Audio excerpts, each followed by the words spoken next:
All right, so we're just going straight into it. Thank you for joining in. I appreciate. This particular headline is quite interesting. PDP expels Rep Ikenga Ugochinyere for anti-party activities.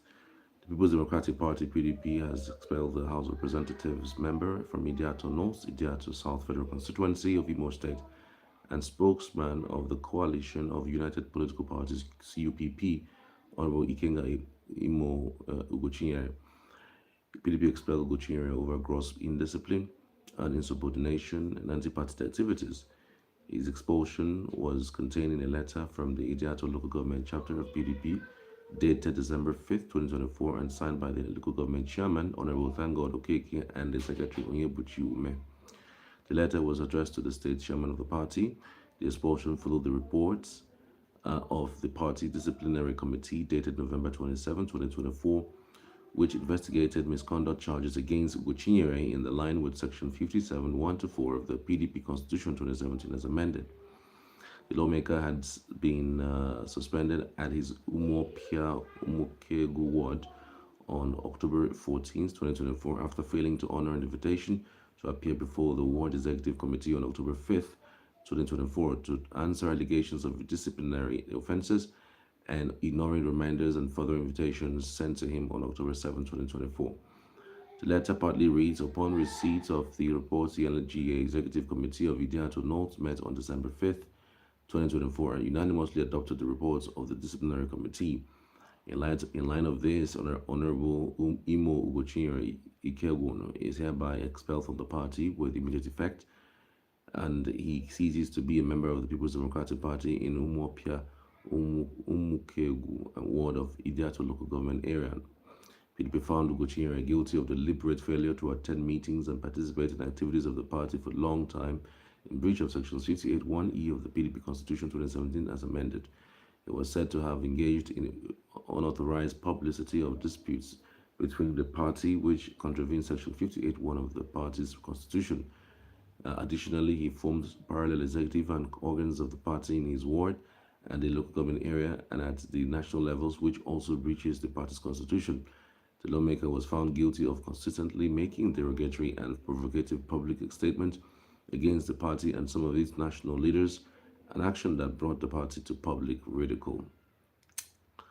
Okay, so this is all only part of the statements and how it's read. Speaking of bringing the party to public ridicule, I'm just wondering how on earth did all of what he has done in the last few weeks come to a point of party ridicule. We've had people who have been involved in party ridiculing in the last 1 year or so. One of them is Wike. Wike and Damagom have done things that derogates the party, and in fact, basically selling out the party to the APC. And they're looking to use that party, the opportunity to kill off whatever is remaining of PDP. Ugochinyere has been one individual that has continuously spoken out about the ills in the PDP. I mean, what do you say about talking to the leadership of the party, going to their meetings at the national level, and making your case known, and yet nothing is done about the issue?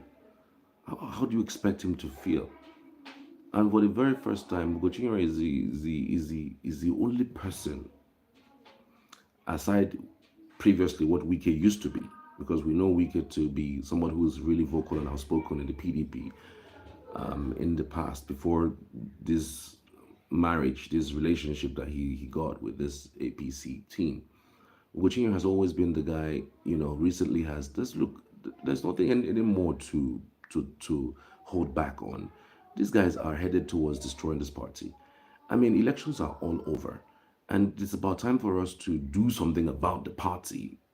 More like putting together our acts and looking forward to 2027, which is the major elections that is coming up in another 2 years plus. And yet he's not seeing anything. He's not seeing anything happening in that regard.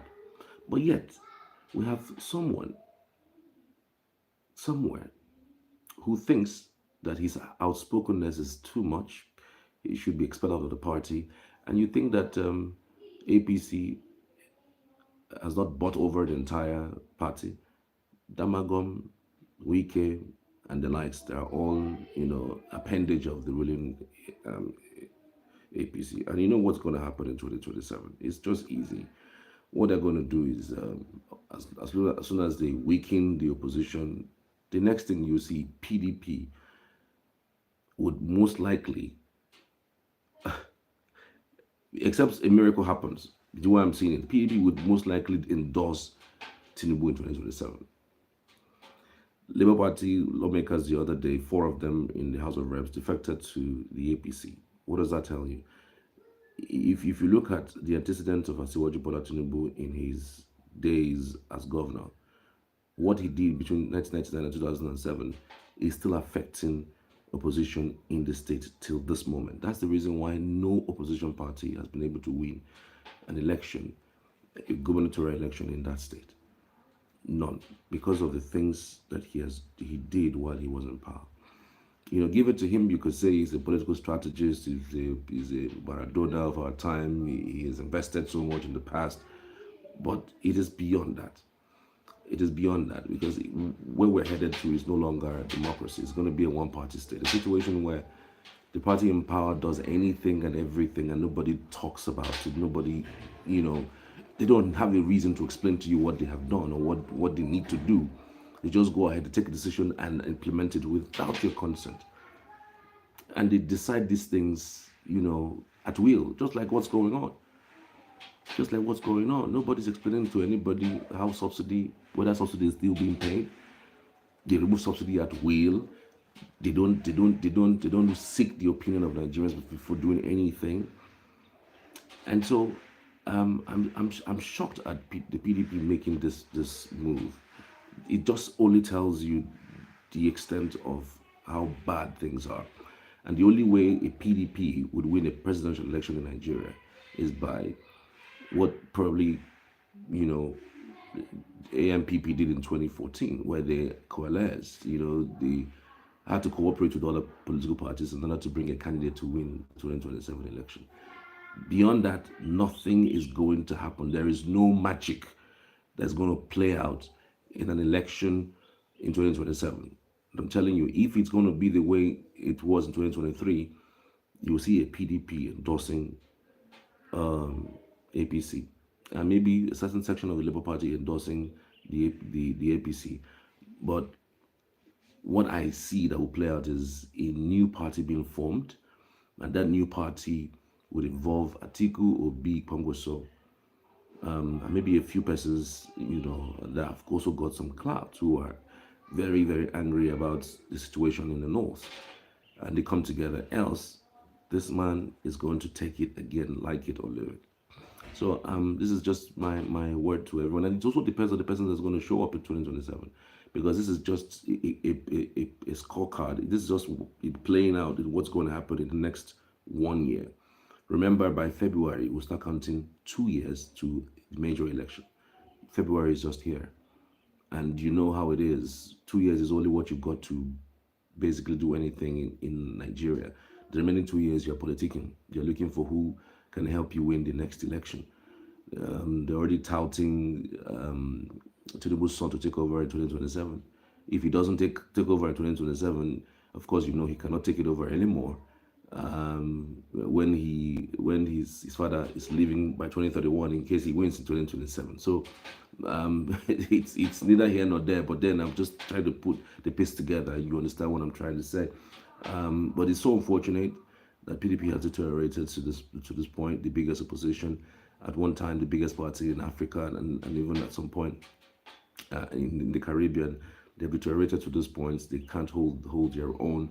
They hardly have meetings, and even when they have meetings, is from one disgusting chaos to another. They're unable to even do things for themselves, all because of these issues. Somebody playing the cards, Wiki and Damagom, doing these things and playing the cards for serving as errand boys for Antidubu, which is okay, it's politics. But then, whatever anybody does, nothing can work in 2027 if you are looking to oust this current administration, if there is no coalition, special coalition between opposition parties to see what they can do. Because again, this time it's not even about the elections, going to the polls and calling people out to go to the polls to vote, because we saw that happen in 2023, and we had INEC,